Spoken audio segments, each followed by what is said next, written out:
ከልቤ ነው የምልሽ።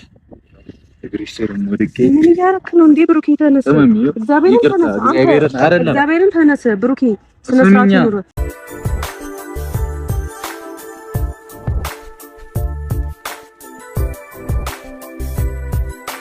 ዛሬ እንግዲህ በጨረቃዎች ቤት ቪዲዮ ተለቋል። በሀይሚ ቤት ቡራና ፍፄ መጥተው ብሩክ ዛሬ ተንበርክኮ ሀይሚን ይቅርታ ጠይቋታል። ሀይሚ ደግሞ ከዚህ በኋላ አብረን እንደፊቱ መቀጠል አንችልም ብላ ጥለው ሄዳለች ማለት ነው። ብሩክም እንግዲህ በጣም ብዙ ነገር አውርቶ ከልቡ ተጸጽቶ ይቅርታ ብሏታል ሀይሚን። ስለተፈጠረው ነገርም ማረጋገጫ በሌለው ነገር በእንደዚህ አይነት ነገር አንቺን ያልሆነ ነገር ብዬሻለሁ፣ ጎድቼሻለሁ፣ በጣም ከልቤ ተጸጽቼ ይቅርታ ከእግርሽ ላይ ወድቄ ብሎ ይቅርታ ጠይቋታል። ነገር ግን ሀይሚ ጥለው ሄዳለች ማለት ነው። በመጀመሪያ ብሩክ እንደዚህ ማለት ለፍቅር ሲል ዝቅ ብሎ ይቅርታ መጠየቁ በጣም ትልቅነት ነው፣ በጣም ከሚባለው በላይ ማለት ነው።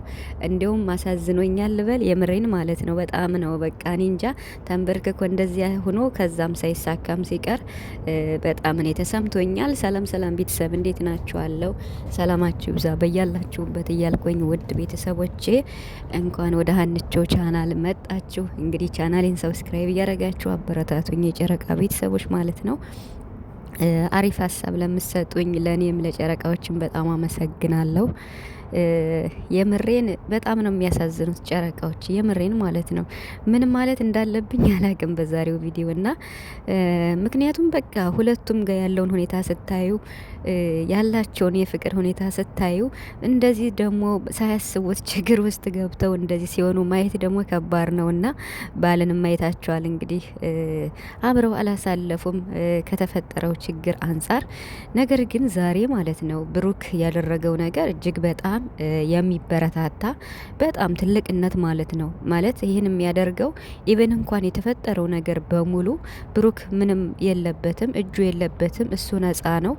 ይሄን ነገር ግልጽ አድርጎ አለማድረጉ ደግሞ የዋህነቱ በጣም እሱ ላይ ትልቅ ተጽዕኖ ፈጥሯል እና ሁሉም ሰው ይቅርታ ጠይቃት እያለው ነበር ሀይሚን ማለት። ስለዚህ እኛም ያልነው ይቅርታ ጠይቃት፣ ከዛ በኋላ ስጦታና ቀለበቱንም ትመልስላታለህ፣ ታደርግላታለህ በፍቅር ያልነውም ለዚህ ነበርና ዛሬ ግን እውነት ለመናገር ቡራ እኔ በጣም ትልቅነትን ያየውበት ይቅርታ ማለቱ ብቻ ሳይሆን ሀይሚን አክብሯት ኢቭን ያጠፋውትም ጥፋት ስለሆነ እውነት እንኳን ባይሆን እንደ ስህተትም እንኳን ስለተቆጠረ ይቅርታ ብሏል፣ ዝቅ ብሎ ማለት ነው። ቤተሰብንም ይቅርታ ጠይቋል፣ የጨረቃ ፋሚሊ ጠቅላላ ማለት ነው። እና ብቻ ዛሬ ብሩክ በጣም ነገራቶች እንደከበዱትና ከአቅሙ በላይ እንደሆነ ሀይሚን ማጣት እንደማይፈልግ በጣም በተደጋጋሚ ጊዜ ሀይሚን ማጣት አልፈልግም እያለ እየተናገረ ይገኛል ማለት ነው። እና ስለዚህ ሀይሚዬ ይቅርታውን እንድትቀበዩ እንፈልጋለን። ታውቂያለሽ የብሩክን ልብ ከማንም በላይ አንቺ ነሽ ጠንቅቀሽ የምታውቂው። እኛ እንኳን በ30 ደቂቃ ቪዲዮ ነው የምናውቃችሁ እናንተንና ስለዚህ ብሩክ በጣም እንዴት ነው ይሄ ነገር እንደማያደርገው ጠንቅቀሽ ታውቂያለሽ ሀይሚ። ስለዚህ ብዙ አታልፊው፣ ከዚህ በኋላ ብዙ አታድክሚው። ወንድ ልጅ በዚህ ልክ ተንበርክኮ ይቅርታ ጠይቀሽ ማለት ለፍቅሩ ዝቅ ብሎ አንቺን ማጣት ስለማይፈልግ ነው። ስለዚህ ሀይሚዬ ይቅርታውን እንድትቀበዩ እንፈልጋለን፣ የምሬን ማለት ነው። ሁላችሁም ሀይሚ ቻናል እየሄዳችሁ የእሷ ቪዲዮ ላይ ማለት ነው። በነገራችን ላይ ኮመንት በጣም አስደስቶኛል። ይቅርታውን ትቀበለው ነው የሚልና እኔ ራሱ ይቅርታውን ትቀበለው ነው የምል ማለት ነው፣ በትልቁ ማለት ነው፣ የመሬን እና የጨረቃ ፋሚሊዎች ይቅርታውን ትቀበለው እያላችሁ ኮመንት አድርጉ፣ የነሱ ቤትም ማለት ነው እና የሀይሚ ቤት ማለት ነው። እና እኔ ጋም ኮመንት እንደዛ ነው፣ በቃ ይቅርታውን ሀይሚ ትቀበለው የሚል ምክንያቱም ብሩክ በጣም አሳዝኖኛል ቤተሰብ፣ የምሬን ማለት ነው። በቃ ማለት ነገሮች እንደሚገኑበት ግልጽ ነው፣ ግን ደግሞ ብሩክ ነገራቶች የሚገኑበት ምን መሰላችሁ?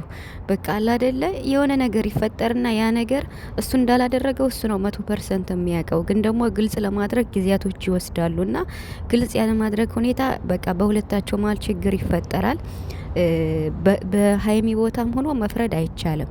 ማለት በጣም ብዙ ዋጋ የከፈለችለት በጣም የኔ ነው ብላ ከአንድ አመት በላይ አብራ ተጉዛ የመጣችው የምትወደው ከብሩክ በላይ ለሀይሚ ሌላው ነገር ምንም ነው። የምሬን ማለት ነው።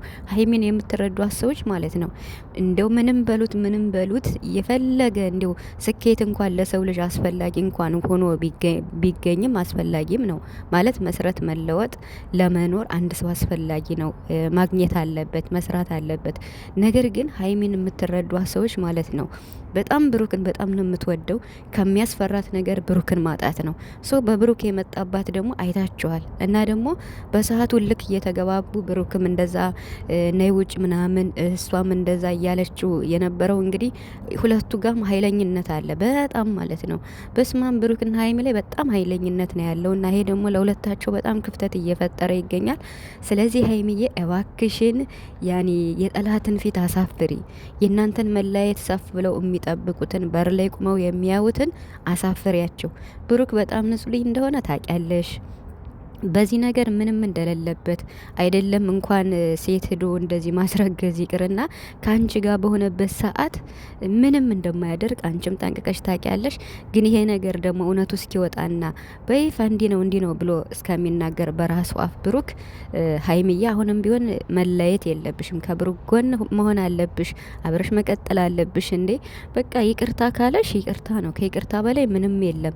ምክንያቱም የተነገረው ነገር ያ ሁሉ የተሰራው ሁለት ሳምንት የተሰራው ቪዲዮ ብሩክ አላደረገም ስቲል ማለት ነው። እኔ እንደዛ ብዬ ነው የምለው የምሬን ማለት ነው። እሱ ራሱ እኮ እየተናገረ ነው። ቤተሰብ አሁን ለፋሚሊም ያላገዘው ወይም ለጨረቃ ቤተሰብ ያላገዘው እኛ ጉሮሯችን እስከሚበጠስ ብሩክ አላደረገም። ሀይሚ ባክሽን ታገሽ እያልነ እሱ ያን ያለ አይደል እየተናገረ ነው። ግን ደግሞ በቃ በእዩ ፊት እንደዛ በቃ እንቅጯን ለሀይሚ ነግሮ የጠላትን ፊት ማሳፈር መቻል አለበት። ምክንያቱም እሱ ነው ንጹህ መሆኑን የሚያውቀው 100%። እኔ ንጹህ ነኝ፣ ከደሙ ነጻ ነኝ፣ ከዩ ጋር ምንም ነገር የለኝም እያለ ዛሬም ተናግሯል። የቀለበቱ ጊዜም ተናግሯል። ብዙ ጊዜ ብሩክ ይናገራል፣ ግን ህዝቡ አልተረዳውም። ገብቷቸዋል። ታዲያ ይሄን ደግሞ እንግዲህ ጊዜ ይፈታዋል በሚል ነው። ሀይሚዬ ይቅርታውን ተቀበዩ። ከዚህ በላይ ብሩክ እኔ እንጃ ከዚህ በላይ ይቅርታ አለ ብዬ አላስብም። ቤተሰብ እንደዚህ ተንበርክኮ ነው እየለመናት ያለውና ሀይሚ ይቅርታውን ተቀበለው የምትሉ ሁላችሁም ማለት ነው ቲክቶክ ላይም የትኛውም ቦታ ኢምን የምታገኟት ኢሜሽን የምታረጉላት ለሀይሚ ማለት ነው ከዚህ በላይ ብዙ እንዳታስለፋው ሀይሚ ማለት ነው። በእርግጥ ሴት ላይ ስትቆርጥ ከባድ ነው፣ ግን ደግሞ በብሩክ የሚጨክን አንጀት የለሽም። ምክንያቱም ብሩክ አንደኛ ንጹህ ልጅ ነው፣ ሁለተኛ አፍቃሪሽ ነው፣ ሶስተኛ ላንቺ ያስብልሻል እንደ እህት እንደ ጓደኛ እንደ ወንድም በቃ ሁሉ ነገርሽ አፍቃሪሽ ስለሆነ ብሩክ ያንቺና ያንቺ ብቻ ስለሆነ ስለዚህ አሁንም ከእጅሽ ማስወጣት የለብሽም። ብሩክን ማጣት ያንቺ ትልቁ ስጋት ስለሆነ ይሄንን ነገር አንቺ በራስሽ ጊዜ ፍቅርሽን መመለስ አለብሽ ብዬ አስባለሁ ሀይሚዬ።